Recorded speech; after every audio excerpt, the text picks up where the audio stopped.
Some of you may have seen a famous show about chess called Queen's Gambit, which is certainly hailed as an exciting show about chess. When it comes to moves about chess, they are often too political in its own. And that also goes with this move from 2019 called the Cold Game. The movie's first problem is because of bad characters, where there's only one good character among them called Krutov, played by Alexei Serberakov, that manages to be brutal and entertaining in his role as a Russian intelligence officer. The rest of the characters are set, and especially Agent Stone, played by Lotte Wehrbeck, that turns out to be a mole in the operation. Another problem with the movie is that they try to make this chess game into something more complex, and the movie loses us because of that. Mansky is the one kidnapped because he previously managed to beat Königsberg, which in the story was the opponent intended to meet the Russian guy in a match. But he couldn't, as he probably was poisoned by the Russians. At first, in the story, he is only a normal chess player, but hence the name the coldest game, you know something more is up. And suddenly, he is involved as a spy that has a job of getting important information. I would personally describe this one as a movie similar to Tinker Tailor Soldier Spy.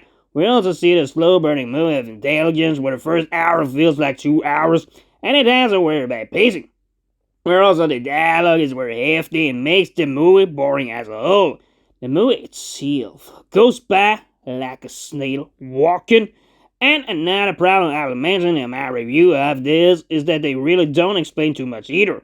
They try to be so ambitious, making the universe vast and advanced, still yet they can't make it work, and the movie feels way more complex than it has to be, crumbling right from the start.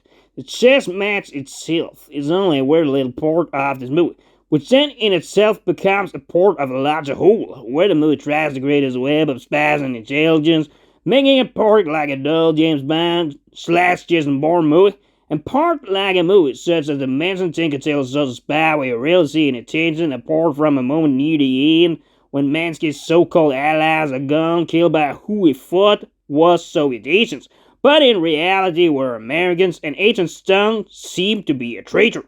You also deal with another issue in this movie. We have this bad structure where we tell the story backwards all the time, and I don't let this moment Stone be the storyteller, telling how Mansky played a game as Mansky couldn't remember, which really is a failed way to do it.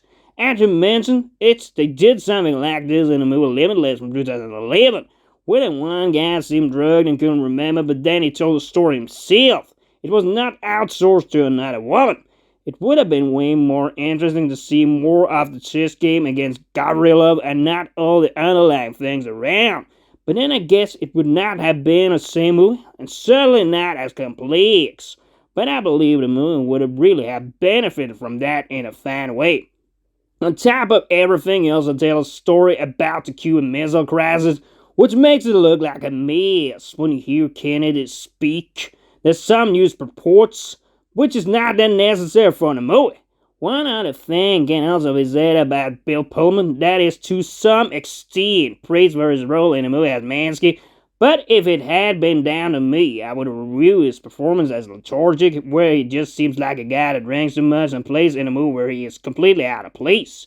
For me, this one is personally a 4 out of 10, and there's only one thing that makes me stomach it.